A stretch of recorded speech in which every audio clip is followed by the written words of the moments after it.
noches. Bueno, estamos estrenando unas nuevas gráficas aquí que nos acompañan todos los días en la hora de opinar. Muchas gracias a la producción. Y bueno, pues hoy ha estado bueno, ha estado muy bueno el debate de cómo está la oposición rumbo a las elecciones intermedias del 2021. Les recuerdo que van a estar en juego más de 3,000 cargos públicos, entre ellos la renovación completa de la Cámara de Diputados, 15 gubernaturas, 30 congresos locales y en 30 estados va a haber elecciones de ayuntamientos. Es la elección más grande de la historia que hemos tenido en nuestro país. ¿Cómo está la oposición frente a este proceso electoral?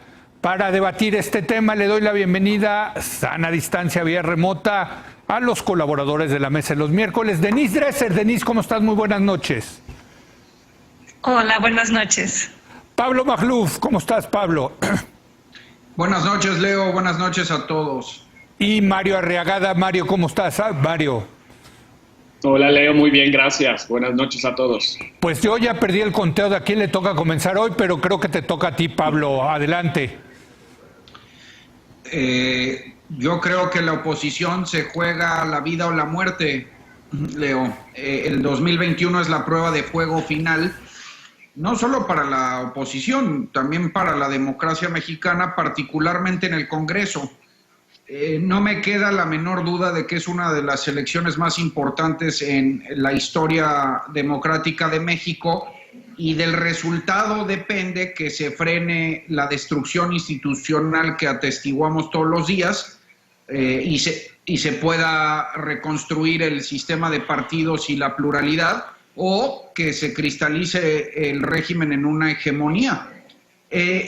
Respecto a la oposición, yo creo que hay 4 variables. Intentaré tocar varias durante el programa, pero empiezo con una. Y bueno, en gran medida todas tienen que ver con el presidente como referencia, porque aunque es una elección intermedia, pues va a ser una suerte de referéndum presidencial. Toco 2 en esta primera intervención. Primero es el efecto de la pandemia. Ahí creo que el coronavirus será oposición, jugará como oposición. Y buena parte de la estrategia opositora en el próximo año debe ser intentar contrastar con el gobierno federal y destacar como buen capitán del barco en lo local. Y los estados y distritos que la hayan librado bien, ya sea por buen liderazgo, por medidas efectivas y cautelares o por paquetes de ayuda, creo que van a cosechar. Y a la inversa para el gobierno federal, porque aún suponiendo que el virus eventualmente se controle, y habrá que ver, porque México va que vuela para estar en los primeros lugares de muertes a nivel mundial, pero lo económico sí va a estar más difícil. La caída pronosticada es brutal y pues ya veremos, ¿no? Y la segunda variable, ya cedo el micrófono a mis colegas, es si la polarización le servirá al presidente o no, o le servirá a la oposición. Siempre se repite como lugar común, casi en automático, que la polarización es una estrategia del presidente y es un recurso que le favorece a él. Bueno, vamos a ver si es cierto. ¿Qué tal que esta vez le sirve más bien a la oposición? Porque la aglutina en torno al voto de castigo. Es cierto que la oposición no está unida, es cierto que carece de liderazgos originales, es cierto que no tiene ideas frescas, lo que tú quieras. Pero la polarización presidencial, irónicamente, la puede ayudar en eso bajo la consigna de ir contra el partido en el poder. Muy bien. De modo que si la elección del año que entra es, en efecto, un referéndum del proyecto presidencial, yo creo que la polarización puede ayudar a la oposición. Denise.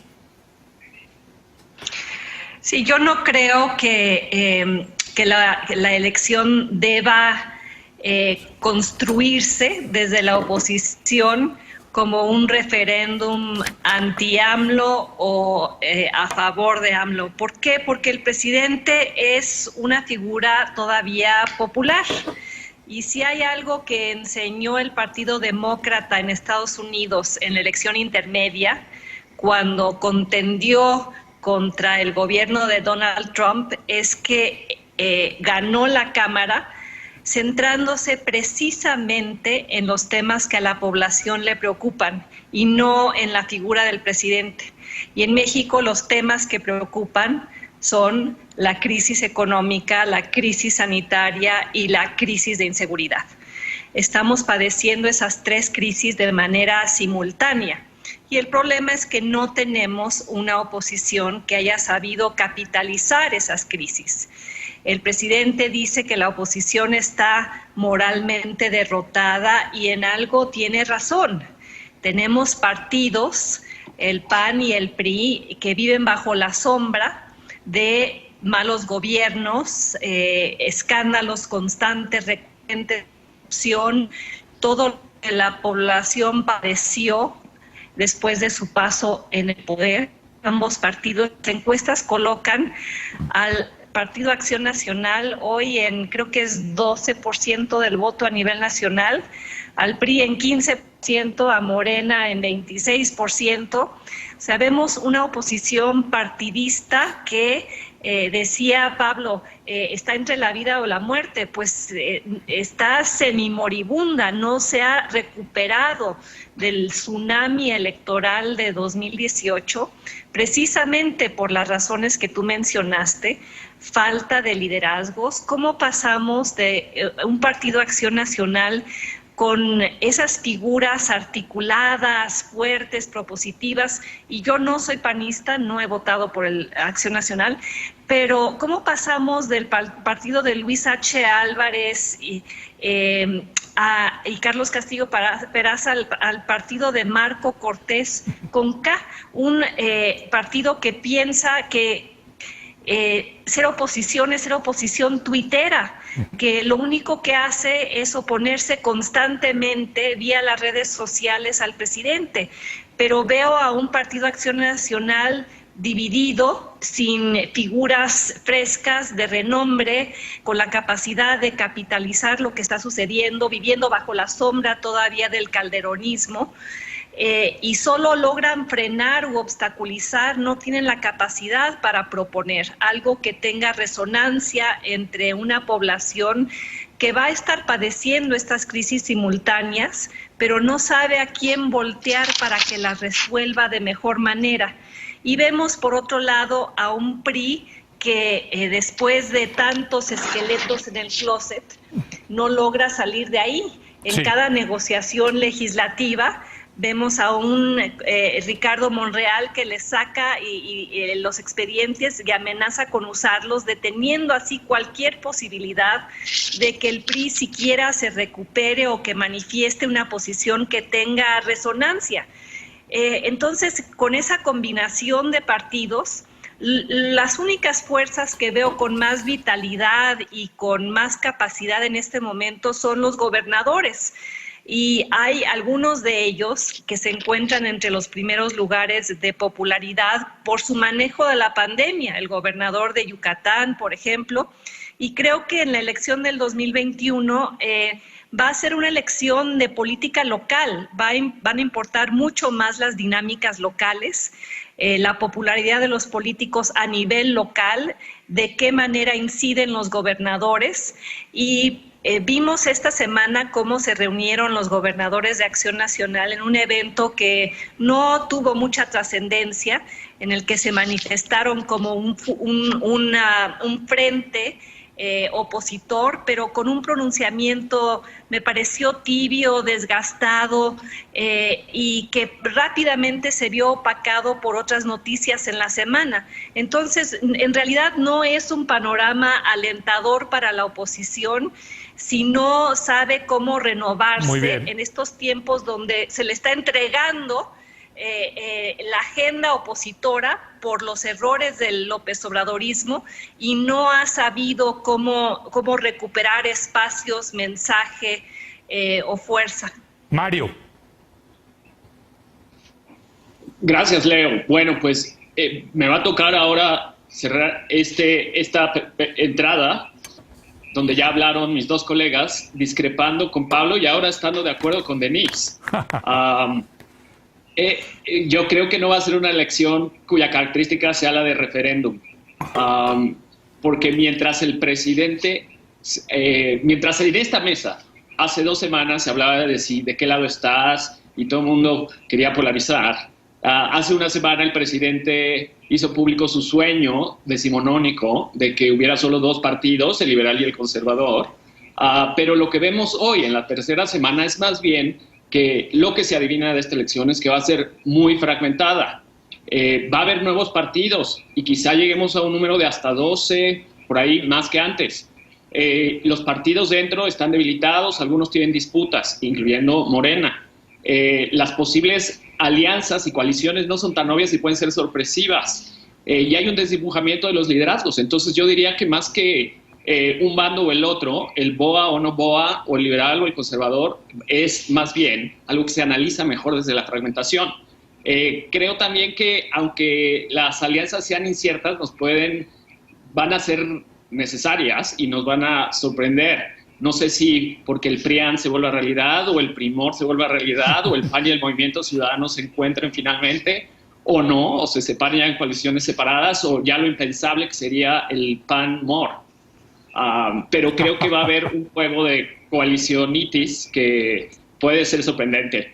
También creo que frente a la incertidumbre puede ser y a la fragmentación, que la ganancia esté del lado de los nuevos pescadores, ya sean independientes o los mismos nuevos partidos que sorprendan con la novedad, frente a los demás que están fragmentados y desorganizados, descompuestos.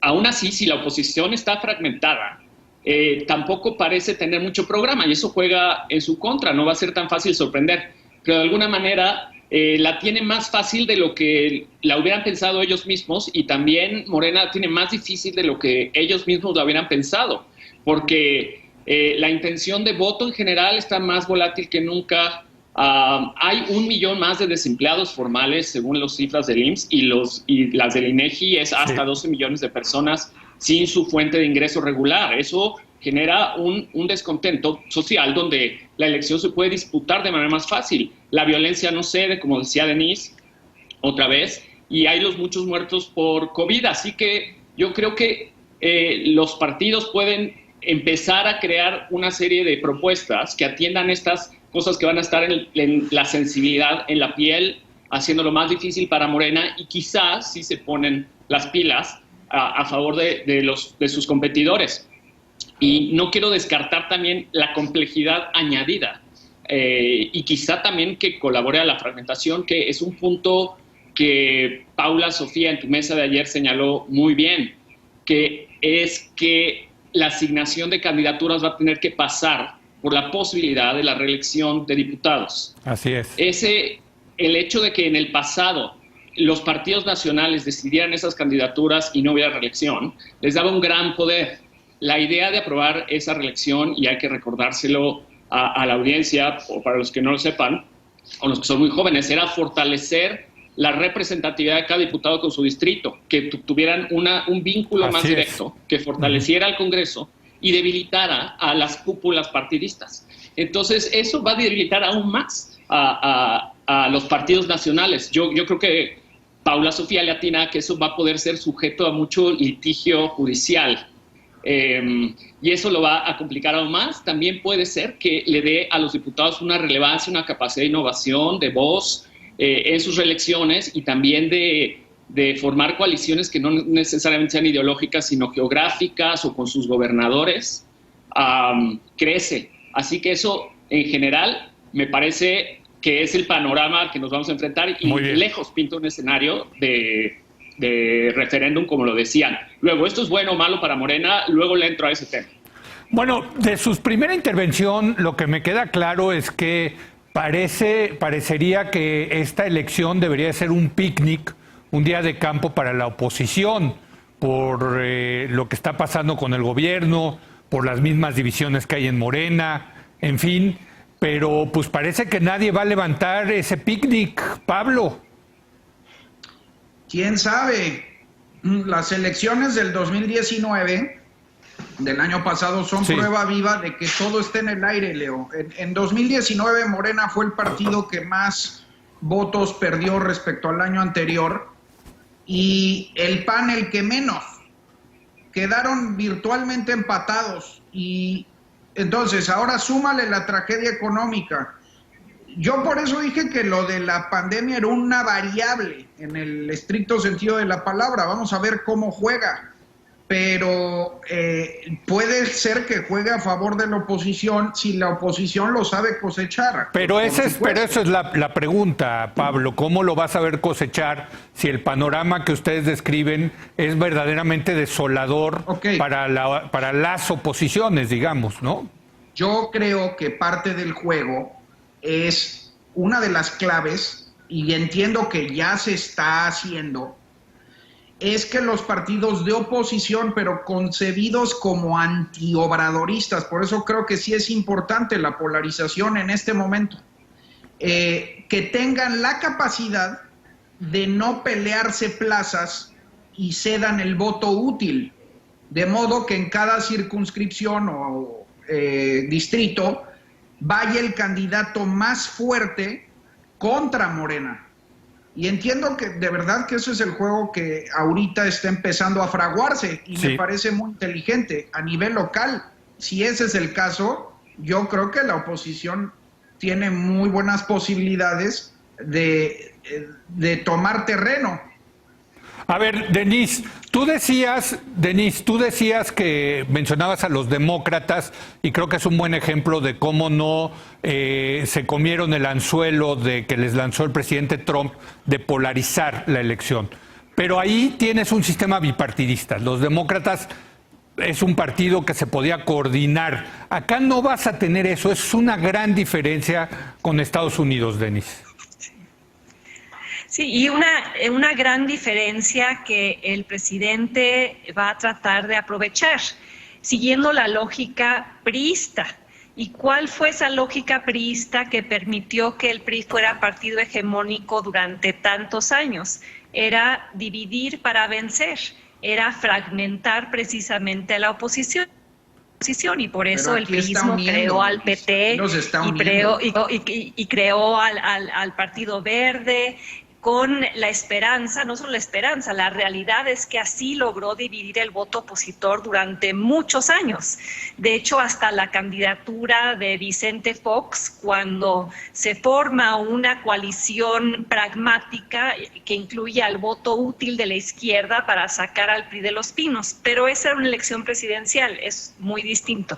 Aquí vamos a ver surgir pues el nuevo partido de el Bester Gordillo, posiblemente el partido de Felipe Calderón, no sé si el PES recupere el registro, y el gobierno va a tratar de dividir y exacerbar esas divisiones.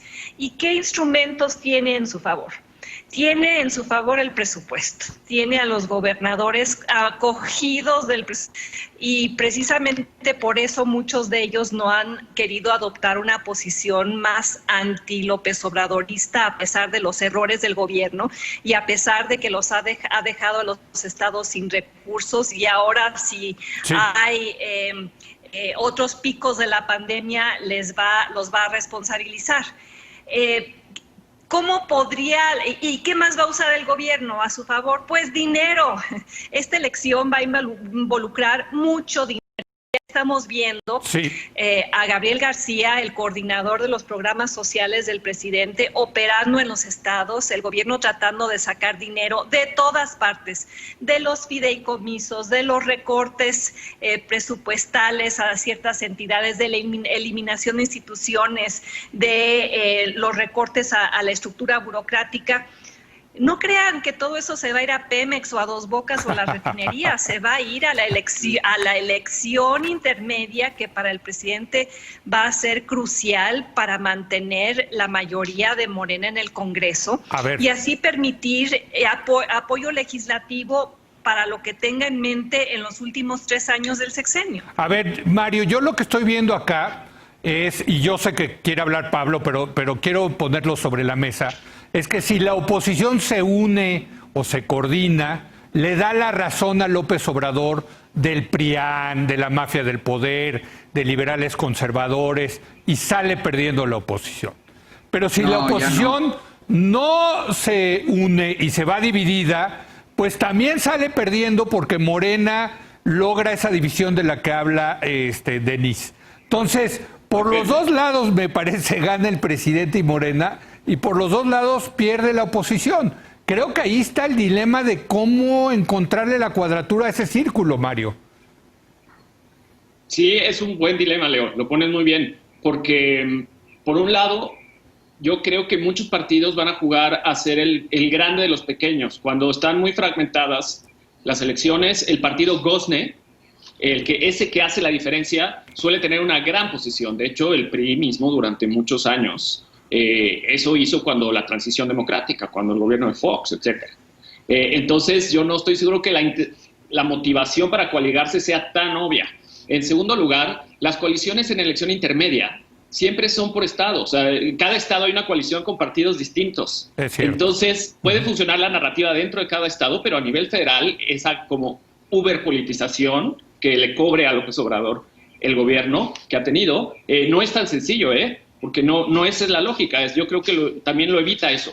Y creo también que no es un día de campo para la oposición, como decías, Leo, porque debería de ser. Río revuelto. No, debería de ser. Mi punto es que debería de ser, y al revés, está siendo al revés, el panorama es pesadillesco.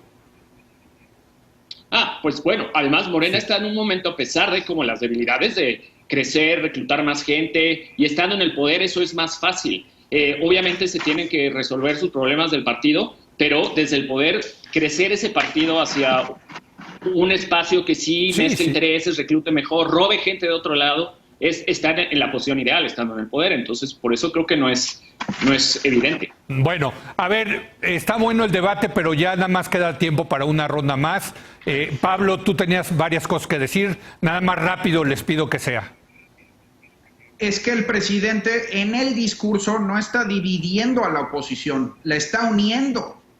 Y yo creo que se equivoca él, porque no es lo mismo polarizar como opositor, como él lo hizo durante 20 años, que polarizar como presidente cuando has tenido tan mal desempeño, sobre todo con la nube acechando de la pandemia. Y sí puede provocar, me parece, o al menos está la oportunidad de hacerlo, de generar una unión en lo local, por supuesto. Y ahí de lo que se trata es de que las oposiciones entiendan que están jugándose la vida o la muerte y fraguen alianzas de modo que no se pisen los talones, que no, digamos, que no se peleen las plazas. Pero ¿no legitima eso el discurso de la polarización de López Obrador? Miran, se están uniendo porque en el fondo todos son los conservadores neoliberales. Pero no es lo mismo, Leo, hacerlo cuando estás intentando acceder al poder que cuando lo ejerces. Él es como dicen en inglés, el incumbent, el presidente en funciones. Sí. Y la prueba de eso, primero, es otra vez las elecciones del 2019. Y dos, los gobernadores mejor evaluados son los de la oposición. Eso es cierto. Entonces, a mí me parece que, además, estar repitiendo que la oposición está desmoralizada y que está destruida, eso sí abona al discurso presidencial, porque no sabemos si es el caso. Muy bien, un último comentario, Denise, rápido, por favor. Sí, y yo creo que lo que sí hay que combatir es esta idea diseminada por el presidente sobre la ilegitimidad de la oposición, que es lo que tratan de hacer todos los populistas autoritarios, y el presidente insiste en que él no lo es. Pero todos los días dice, se vale ser opositor, mis respetos a la oposición, pero son traidores, hipócritas, carroñeros, complotistas, hipócritas, y en su tiempo libre levitan y degüellan gatos. Y están moralmente derrotados, Denise, que es muy duro decir eso, están moralmente derrotados. Creo que más que el epíteto de moralmente derrotados, lo que él está tratando de decir es que ser opositor no se vale, que es ilegítimo en una democracia. Cuando uno de los derechos esenciales en cualquier sistema democrático es el derecho a actuar, organizarte, reunirte, colaborar para oponerte al gobierno por el motivo que tú quieras, y sobre todo si tu gobierno es arbitrario, poco transparente, no acepta contrapesos, no fortalece instituciones. Ser opositor no es ser traidor. Jamás pensé vivir en un país donde la palabra oposición fuera una palabra maloliente, una mala palabra, cuando ser opositor automáticamente te convirtiera en conservador o privilegiado o defensor del statu quo. Lo era en la época del PRI, ¿eh? Lo era en la época del PRI. Las cosas que se decían, por ejemplo, del PAN en la época del PRI eran terribles. Les decían... Exactamente. Les decían apátridas y traidores y etcétera, ¿no?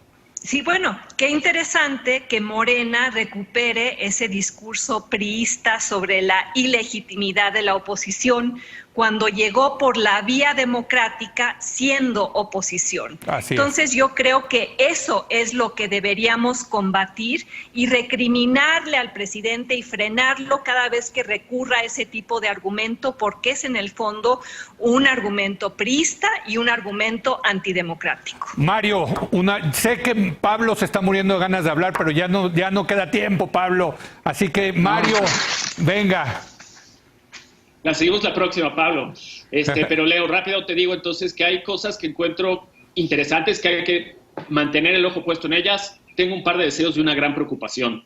Muy rápido, lo interesante es, me encantará ver cómo el PAN y la Coparmex que se ha activado políticamente entre las derechas, entre los empresarios, entre ciertos grupos liberales, de forma muy parecida al PAN. Ya convivían candidatos locales, a veces la formación de cuadros de un lado pasaba al otro. Quisiera ver esa relación, cómo se desarrolla en los estados. También el gran misterio del PRI, ¿qué va a hacer? ¿Está silenciado? ¿Es su último estertor? ¿O va a resucitar? ¿Con qué cuadros? ¿Aquí va a traer de regreso? Me da mucha curiosidad, la verdad. La disputa por el corazón de Nuevo León, que va a ser una de las elecciones, está súper dividido el voto. Los candidatos son raros en términos ideológicos. Me da mucha curiosidad. Puede abrir una ruta positiva, pero también preocupante, creo. Y esto de la reelección. Creo que va a ser fascinante esta elección. Muchos politólogos van a estar como muy interesados. Mis deseos son que de las cenizas renazcan los partidos. Es su oportunidad. O sea, hay tantos problemas tan claros que los que sí tengan programa, buenos candidatos, se la pueden llevar porque está para tomarla. Entonces, que se ordenen al interior, que se vuelvan otra vez no partidos cerrados, que prometan un estado de bienestar para los desempleados. El crecimiento que se nos escapa, una solución a la violencia que pues ya no está ocurriendo. De que eso trate la elección, ese es mi deseo. Creo que podría ser increíblemente positivo y obviamente sin partidos no hay democracia, que se fortalezcan. Y mi miedo es que se forme en efecto una especie de frente de derecha o de ultraderecha y sí conservador populista al estilo Bolsonaro. Ya empiezan a verse ciertos destellos en ciertas regiones del país y me asusta mucho que a río revuelto esos sean los pescadores que ganen. Oiga, pues me queda claro que de esta discusión que hemos tenido toda esta semana, que vamos a tener buena materia de trabajo para el siguiente año. Va a haber muchos temas que analizar. Yo lo único que espero es que esta elección que viene sea pacífica y algo muy importante, que se reconozcan las derrotas, que ya tendremos oportunidad también de hablar de ese tema. Gracias, Pablo, gracias, Mario, gracias, Denise. Gracias, buenas noches. Buenas noches, vamos a hacer una breve pausa. Viene Luis Carlos Ugalde a platicar cuáles son las implicaciones políticas y sociales del COVID-19 en México. Regresamos. Sí, está padre la